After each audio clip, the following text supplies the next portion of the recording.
Sesudah Yesus membasuh kaki mereka, bersabdalah Yesus, mengertikah kamu apa yang telah kuperbuat kepadamu? Kamu menyebut aku guru dan Tuhan, dan katamu itu tepat, sebab memang akulah guru dan Tuhan. Jadi, jikalau aku Tuhan dan gurumu, telah membasuh kakimu, maka kamu pun wajib saling membasuh kakimu.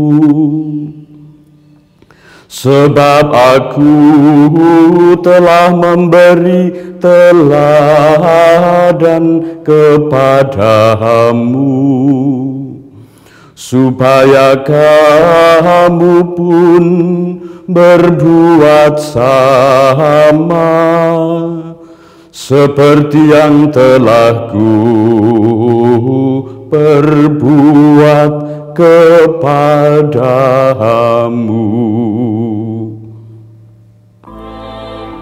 Saudari-saudari yang terkasih, sungguh indah dalam diri dan perbuatan Yesus pada perjamuan malam terakhir dengan para muridnya.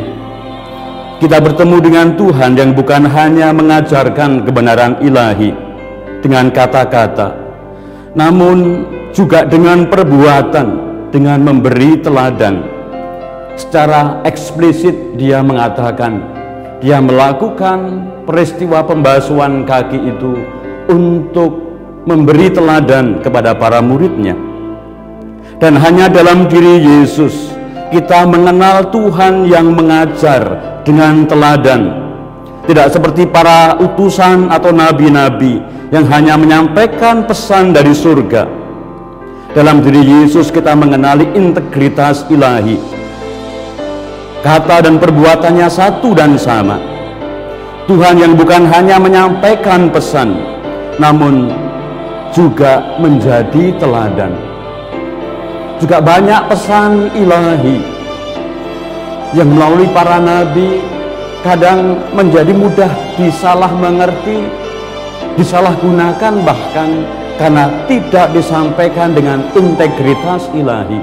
Dalam diri Yesus kita menemukan Tuhan yang menjadi guru, yang mengajar, bukan hanya dengan kata-kata, namun dengan tindakan nyata, menjadi teladan bagi kita. Dan integritas itu dihadirkan bagi kita dengan pengosongan dirinya, bukan dengan main kekuasaan ala penguasa duniawi yang bahkan suka main kekerasan. Ia datang bukan untuk dilayani dan meminta-minta kurban dari manusia, namun ia justru datang untuk melayani dan berkorban diri demi keselamatan kita, umat manusia. Dalam perjamuan terakhir, Tuhan dan Guru ilahi itu bukan hanya menjadi hamba Allah, namun juga menjadi hamba manusia. Membasuh kaki adalah tindakan budak yang paling rendah. Bahkan kalau dia masih sebangsa, yaitu orang Yahudi sendiri, tidak akan pernah diminta membasuh kaki. Membasuh kaki itu adalah juga tindakan untuk mencemooh, yang layak bahkan untuk menerima hukuman mati, yang sudah dianggap bukan lagi manusia yang sederajat. Karena itu bisa dimengerti, Petrus menolak. Tidak pernah Tuhan boleh membasuh kaki saya. Tapi Yesus mengatakan, kalau aku tidak membasuh kakimu, engkau tidak mendapat bagian dalam aku. Dengan kata lain, tidak bisa ambil bagian di dalam perutusan ilahi yang datang untuk melayani dan berkorban diri demi keselamatan. Tindakan Yesus pada perjamuan malam terakhir yang kemudian ditutup dengan membasuh kaki para muridnya adalah tindakan bukan hanya simbolis, ritual, namun suatu tindakan sakramental yang mau menyatakan cintanya kepada murid-muridnya sampai pada kesudahannya. Yohanes mengalami dan menuliskan kembali pengalaman itu sebagai pengalaman dicintai oleh Yesus sampai pada kesudahannya. Dan kata kesudahannya ini mau mengatakan bukan hanya itu yang terakhir, tapi sungguh mau menyatakan habis-habisan, tak ada lagi yang tersisa, tuntas. Dan itulah sebagai tindakan sakramental yang menghadirkan karya keselamatan yang diteruskan bagi kita dalam perayaan Ekaristi. Itu terpenuhi nantinya dalam kurban salib Yesus. Melalui derita, wafat, dan kebangkitannya lah kemudian yang sakramental itu menjadi penuh, menghadirkan secara utuh pengorbanan ilahi bagi kita. Dan dalam diri Yesuslah kita menemukan Allah yang mengorbankan diri.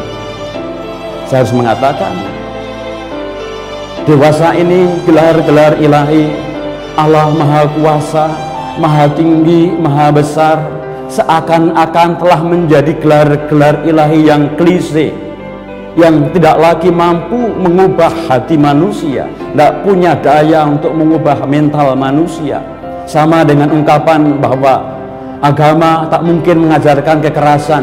Pernyataan ini pun telah menjadi pernyataan klise, karena faktanya hingga sekarang Tuhan Allah masih mudah disalahgunakan. Kekuasaannya, kemahatinggiannya, kebesarannya disalahgunakan dengan mudah untuk orang-orang yang ambisi, haus akan kekuasaan, akan kekayaan. Allah yang maha tinggi, gelar-gelar ketinggian itu mudah disalahgunakan. Namun dalam diri Yesus kita menemukan Allah yang maha rendah.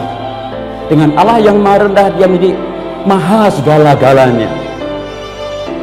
Dan karena itu kita diminta melalui puncak pewahyuan dirinya dengan mengosongkan diri, merendahkan diri ini. Kalau kita mewartakan warta ilahi, kebenaran ilahi, harus juga secara ilahi, bukan hanya secara manusiawi, apalagi secara hewani dengan kekerasan, tapi secara ilahi. Dan puncak secara ilahi itu tak lain adalah dengan tindakan mengosongkan diri menjadi hamba manusia, membasuh kaki. Dalam peristiwa semacam inilah kita menemukan betapa integritas ilahi mengajarkan kebenaran ilahi, bukan hanya dengan kata-kata, tapi dengan tindakan pengosongan dirinya. Dan saudari-saudari yang terkasih, perjamuan malam terakhir adalah juga peristiwa di mana Yesus mengadakan Ekaristi dan imamat. Maka menjadi imam itu adalah soal membasuh kaki, soal melayani, dan menghadirkan pelayanan ilahi untuk menumbuh kembangkan di antara umat manusia juga semangat saling membasuh kaki, saling melayani, bukan saling menguasai. Allah yang maha segala ini melengkapkan keutuhan gelar ilahi itu justru dengan pengosongan dirinya, dengan menjadi Allah yang rela tidak diperhitungkan oleh manusia. Petrus menolak mengalami dibasuh kakinya. Karena apa? Mungkin juga seperti kita sulit membayangkan mengalami Allah yang merendahkan diri, karena kemudian kita juga ditantang untuk merendahkan diri, mengosongkan diri. Maka saudari-saudari yang terkasih, kita diminta, kalau kita sungguh ingin secara utuh menghayati Ekaristi ini, saya jadi ingat menggemakan kembali sikap Monsinyur Romero yang meninggal dunia dalam mengorbankan dirinya untuk masyarakat El Salvador yang tertindas. Dan dia mengatakan, roti dan anggur ini akan diubah menjadi tubuh dan darah Kristus. Kristus yang tersalib harus memberanikan kita untuk mengorbankan tubuh dan darah kita sendiri demi kebenaran, keadilan, dan perdamaian dunia. Dan saat itulah ternyata ada polisi rahasia yang menembak dia dan dia terkapar di altar. Seluruh dirinya adalah juga gambaran persembahan yang utuh, penghayatan Ekaristi itu. Maka kita ditantang, khususnya bagi para imam, karena perjamuan malam terakhir adalah pengadaan Ekaristi dan imamat, maka menjadi imam adalah soal menghadirkan pelayanan ilahi. Kalau umat tidak saling melayani, kita perlu bertanya, apakah aku sendiri juga telah melayani? Menghadirkan bukan hanya kebenaran ilahi, tapi juga cara ilahi. Semoga perjamuan malam terakhir membawa kita mengenali sikap hati Allah dan integritas ilahi yang mengubah kita, kemanusiaan kita, dan kita akan menghadirkan pesan perjamuan terakhir ini justru dengan rela membasuh kaki sesama kita. Semua manusia berarti di hadapan Allah, dipeluk, dibasuh. Semua adalah citra Allah yang bermartabat indah. Karena itu, kalau kita mau menghadirkan sungguh-sungguh secara utuh pesan ilahi, bukan hanya dengan kata-kata, namun seperti Yesus juga dengan keteladanan kita, dan itu adalah dengan saling membasuh kaki. Hanya dengan itu kita ambil bagian di dalam perutusan, dalam korban Kristus yang juga telah memberikan diri kepada kita dan akhirnya akan menerima kita secara utuh. Amin.